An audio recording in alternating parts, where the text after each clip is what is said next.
जय किसान। जैसा कि आज हम उन किसान भाइयों के बागों में हैं, उनसे मिल रहे हैं जो अभी तक आम की फसल को कड़ी मेहनत के पश्चात तैयार कर पाए हैं। किस तरह से इन्हें बेचना है, किस तरह सस्ते दामों में बेचना है और किस तरह यहाँ जो इन्होंने मेहनत की है इन बागों को बचाने में, फसल को तैयार करने में, उस तरह से कैसे उसका ये फ़ायदा उठा पाएंगे और किस तरह ये व्यापारियों द्वारा, भूखे भेड़ियों द्वारा ठगे जाएंगे, हम इन्हीं से बात करेंगे। यहाँ पर बाग बचाने का कार्य करते हैं और बड़ी मेहनत लगती है, मुझे लग रहा है। कितने दिन में फल का छोटा सा पीस आने के बाद में इसको अब तक इतना बड़ा करने में कितना समय लगा? इसमें सर 3 महीने। 3 महीने लगा। 3 महीने लगता है। 3 महीने लगता है।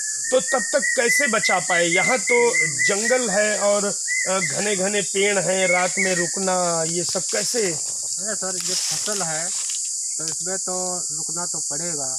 जब मेहनत करना पड़ता है, पानी लगाना, इसमें देखना है, जानवर बचाना, बंदर बचाना, आदमी से बचाना। यहाँ पे रात को जंगल में रहते हैं, जो जैसे रात के समस्या आ जाती हैं, टार्चें लगने लगती हैं, अकेले 2 आदमी 3 आदमी रहते हैं तो उसमें डर भी बन जाता है। मगर रात भर जाग के हम लोग इस फसल को मतलब देखभाल करते हैं। इसकी मतलब बचाने में 3 महीने तक इसमें लगता है।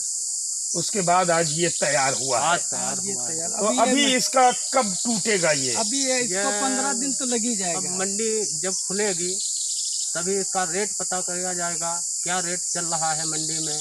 फिर उसके मुताबिक मतलब फसल हम लोग तोड़ेंगे, फिर मंडी पहुंचेगी, इस कारण तोड़ा जाता है।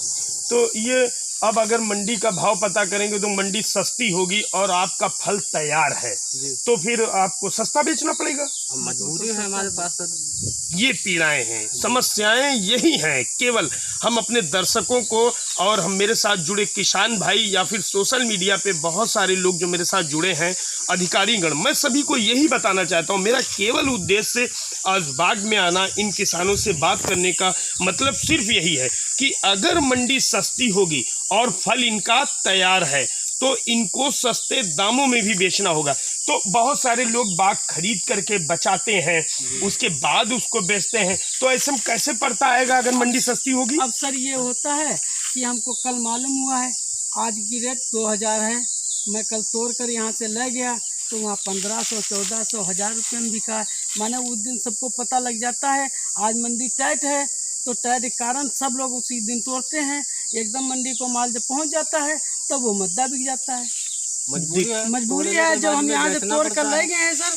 तो बचाने वाली कोई ऐसी रखने वाली चीजें नहीं सकते हैं, तो वो चाहे सस्ता जाए चाहे मद्दा जाए, जहाँ जो भाव जाए उसको मंडी में बेचना ही पड़ता है। ये पीड़ाएं हैं, इन्हें पीड़ा कहेंगे, इन्हें दर्द कहेंगे, जिसे कोई समझने वाला नहीं है। आज मोदी मोदी मोदी और योगी योगी योगी, इसका मतलब कुछ भी नहीं है। किसी का अंधभक्त बन जाने से किसान भाइयों की पीड़ाओं को समाप्त नहीं किया जा सकता है। यह मैं कई बार लोगों से कह चुका हूं।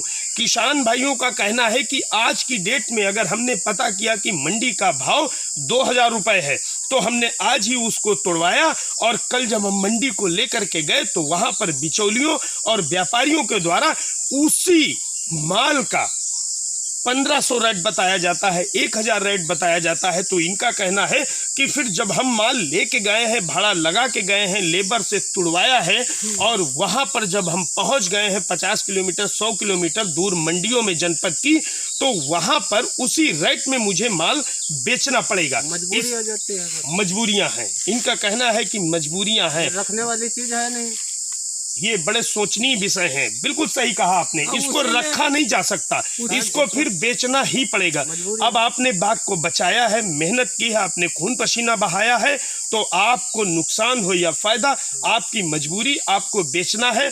और इसमें सबसे ज़्यादा फायदा बिचौलियों को मिलता है और सबसे ज़्यादा फायदा जो वहाँ पर व्यापारी गण हैं उनको मिलता है। जबकि इन्हीं के द्वारा उगाए गए माल, इन्हीं के खून पसीने के द्वारा तैयार किए गए माल को जो व्यापारी सस्ते दामों में खरीदते हैं, वही व्यापारी हजारों रुपए महंगा उसको बाहर ट्रांसपोर्ट करते हैं और बाहर वो बहुत महंगा जाता है। तो ये समस्याएं हैं।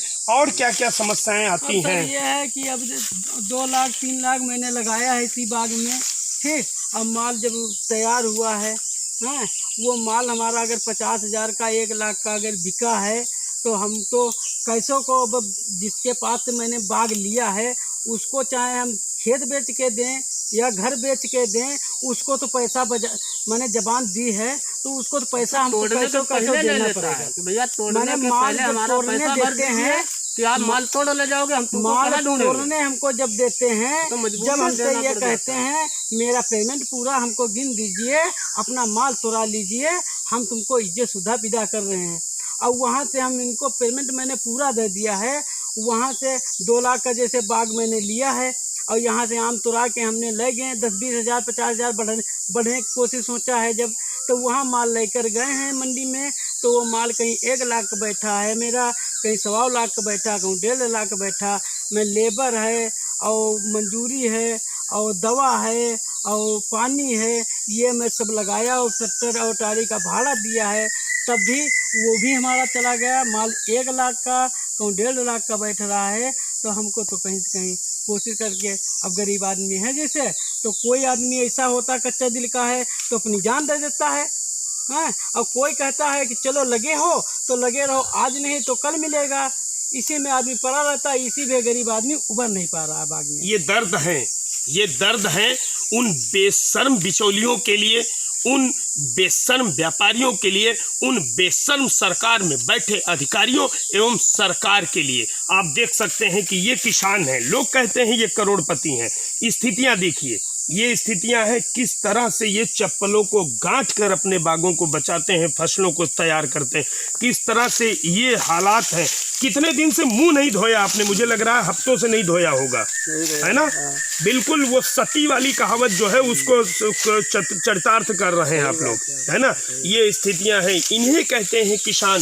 ये किसान हैं जो बता रहे हैं कि फसलों को उगाने में जो परेशानियां, जो इनके दर्द हैं, उसको लेकर कभी कभी फसल जब सस्ती बिकती है या कोई आपदा आ जाती या कोई समस्या आ जाती है तो फिर जान देना पड़ता है, पैसे के लाले पड़ जाते हैं, परिवार को चलाना मुश्किल हो जाता है। ये ज़मीनी हकीकत हम आपको जनपद हरदोई से दिखा रहे हैं। भारतीय किसान यूनियन लोकतांत्रिक संगठन युवा जिला अध्यक्ष पुनीत मिश्रा, ये ज़मीनी हकीकत है। इसको अगर सरकार में बैठे वो लोग समझें, वो बिचौलिए समझें, वो बेशर्म ठेकेदार समझें इनकी परेशानियों को, तो वास्तविकता में कुछ हद तक किसानों की जिंदगी में खुशहाली को लाने का कार्य किया जाता है। लेकिन अफसोस इस बात का है कि आज के समय में किसानों को हर मोड़ पर ठगा जा रहा है, हर मोड़ पर उन्हें लूटा जा रहा है। चाहे उस मामले में पुलिस प्रशासन हो, चाहे उस मामले में राजस्व विभाग हो, और चाहे उस मामले में विद्युत विभाग सरीके सैकड़ों विभाग जो किसानों के ही खून चूसने का कार्य करते हैं और उसके एवज में किसानों को केवल लॉलीपॉप देकर उन्हें लौटा दिया जाता है, जिससे हमारा किसान अपनी परेशानी को किसी से बता नहीं सकता है और वो झेलता रहता है। जब पानी सर से ऊपर हो जाता है तो वही हमारा देवता रूपी किसान आत्महत्या को मजबूर होता है और इस संसार को छोड़ जाता है। इस हमारी रिपोर्ट को शासन प्रशासन में बैठे लोग देखें और इसको फॉरवर्ड करें, एक दूसरे को समझने का प्रयास करना है इस रिपोर्ट को देखकर कि किस तरह से ऐसे जंगलों में, ऐसे घने बागों में आम जैसी फसलों को, गेहूं जैसी फसलों को जो अभी निकल गई हैं, किस तरह से नीलगाय और जानवर चमगादड़ आदि से बचाने के बाद में वो किसान तैयार करता है और उसके बाद में उसको लूटे जाने का कार्य किया जाता है। मैं तो उत्तर प्रदेश के मुखिया योगी आदित्यनाथ जी से यही निवेदन करूंगा कि महोदय जमीनी हकीकत देखिए, वरना एक बार किसान मूर्ख हो चुका है और अब आपकी भी पंचवर्षीय पूरी होने वाली है। राजनीति और कुर्सी किसी के बाप की जागीर नहीं है, आपको भी उतरना पड़ेगा अगर आपने किसानों की समस्याओं की ओर अपना ध्यान केंद्रित नहीं किया। जय जवान, जय किसान।